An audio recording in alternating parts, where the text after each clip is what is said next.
नमस्कार, स्वागत है आपका। मेरा नाम है विपिन बेबाक।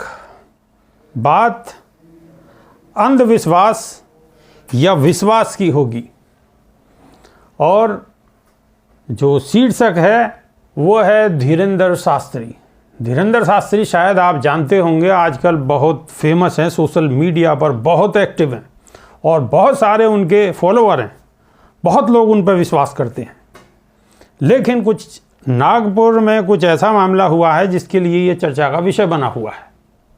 तो चलिए विस्तार से इस पे चर्चा करते हैं।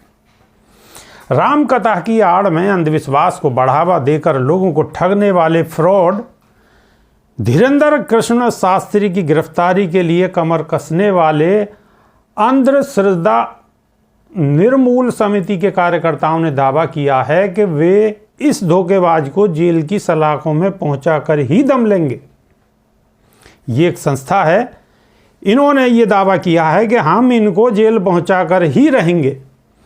नागपुर में राम कथा के दौरान चमत्कार दिखाने वाले दिव्य दरबार के आयोजन पर समिति के चैलेंज से घबराकर नागपुर से भागे मध्य प्रदेश के छतरपुर इलाके के बागेश्वर पीठाधीश्वर धीरेंद्र कृष्ण शास्त्री नाम के इस 26 साल के बागेश्वर धाम सरकार यानी कि धीरेंद्र शास्त्री की पोल खोलते हुए श्याम मानव ने इसे सार्वजनिक तौर पर अपने चमत्कार सिद्ध करने का चैलेंज दिया था, जिसके बाद ये बाबा आयोजन के बीच में ही छोड़कर अपने चेले चपाटों के साथ रातों रात नागपुर से सिर पर पांव रखते हुए फरार हो गए।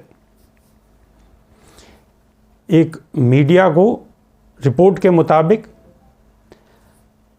अंधश्रद्धा निर्मूलन समिति के एक्टिविस्ट श्याम मानव ने इस मुद्दे पर बातचीत करते हुए जब समाज में फैली कुरीतियों पर चर्चा की तो उन्होंने इस बाबा की पोल पट्टी खोलते हुए कई सारे खुलासे किए।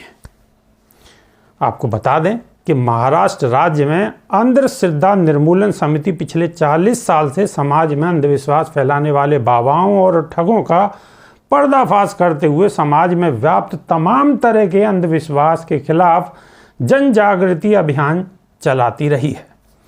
समिति के ही कई प्रयासों से महाराष्ट्र में अंधविश्वास को बढ़ावा देने वाले बाबाओं और तांत्रिकों पर नकेल कसने के लिए बहुत ज़्यादा सख्त जादू टोना विरोधी कानून लाया गया है। इसी महाराष्ट्र के नागपुर शहर में मध्य प्रदेश का यह 26 साल का लड़का धीरेंद्र कृष्ण शास्त्री, जो अपने आप को बागेश्वर पीठाधीश्वर कहते हुए ग्लैमर और लच्छेदार बातों के माध्यम से सोशल मीडिया पर ग्लैमर्स बाबाओं की नई पौध बना हुआ है, एक कार्यक्रम करने नागपुर पहुंचा। 5 जनवरी से 11 जनवरी तक नागपुर के रेशम बाग में पूज्य सरकार के श्रीमुख से श्री रामचरित चर्चा का आयोजन के तहत नागपुर पहुंचने पर बाबा धीरेंद्र ने राम कथा की आड़ में दिव्य दरबार और प्रेत दरबार जैसी हरकतें करते हुए अंधविश्वास फैलाना शुरू कर दिया। हैरानी इस बात की थी कि बाबा तो अपने स्वार्थ के लिए लोगों को मूर्ख बना ही रहा था। इसके कार्यक्रम में शामिल होकर महाराष्ट्र के उप मुख्यमंत्री देवेंद्र फडणवीस और देश के परिवहन मंत्री सहित कई विधायक और भाजपा से जुड़े वरिष्ठ नेता भी इस बाबा के फर्जीवाड़े को शह देने के लिए इसके कार्यक्रम में पहुंचे थे, जिस पर अंधश्रद्धा निर्मूलन समिति ने इस बाबा को चैलेंज देते हुए अपने चमत्कार सिद्ध करने के लिए खुली चुनौती दे डाली। चमत्कार सिद्ध करने पर 30 लाख रुपए का इनाम देने की घोषणा कर डाली। इतना ही नहीं, समिति ने यह भी कहा था कि यदि बाबा अपने चमत्कार सिद्ध कर देता है तो वो खुद उनके पैरों में सिर रखकर माफ़ी मांगते हुए अंधश्रद्धा के खिलाफ चलाए जाने वाले सभी कार्यक्रम भी कराना बंद कर देंगे। समिति की इस चुनौती से भोले वाले भक्तों को अपने मोह में फंसाकर उन्हें मूर्ख बनाने वाले इस बाबा को सिट्टी पिट्टी गुम हो गए।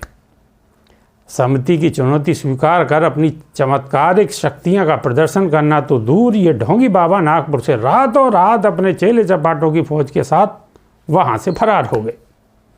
इसी धीरेंद्र शास्त्री को चैलेंज करने वाले तर्कशास्त्री श्याम मानव ने एक मीडिया को बताया कि वह मुंबई में रहकर 40 साल से समाज में अंधविश्वास फैलाकर लोगों को मूर्ख बनाने का धंधा करने वाले बाबाओं और तांत्रिकों के खिलाफ अभियान चला रहे हैं। बीते दिनों वह जब इंडियन साइंस कांग्रेस में शामिल होने नागपुर गए थे तो वहां लोगों ने इस फर्जी बाबा के कई किस्से सुनाते हुए बताया था कि यह लोगों को कैसे ठगता है। जिसके बाद जब उनकी टीम ने इसके करीब 4 दर्जन वीडियो देखकर उनकी जांच की तो इस बाबा के सारे दावे समिति के मापदंड पर फर्जी साबित हो रहे थे।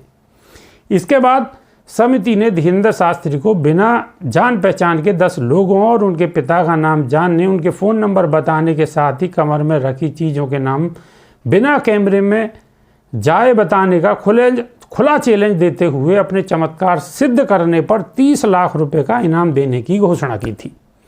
समिति ने यह भी कहा था कि यदि बाबा अपने चमत्कार साबित कर देता है तो वह अपना अंधश्रद्धा निर्मूलन का कार्यक्रम बंद करते हुए उसे माफ़ी भी मांगेंगे।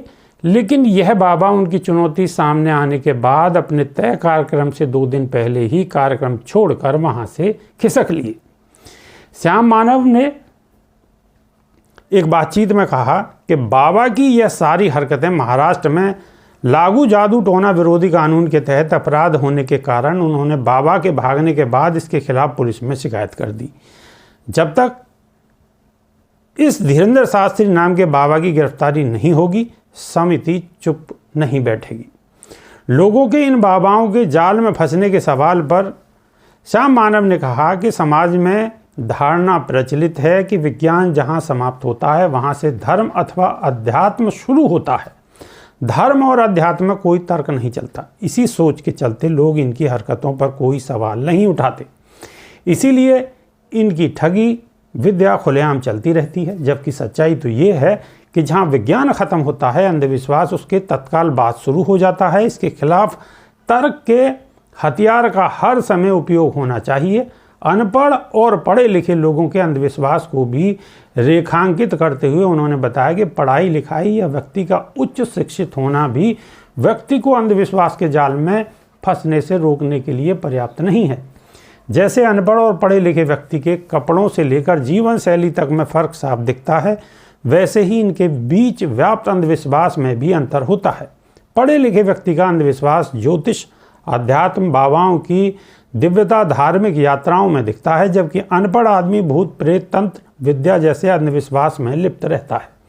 इसलिए जरूरी नहीं है कि शिक्षित व्यक्ति अंधविश्वास से मुक्त रह सके।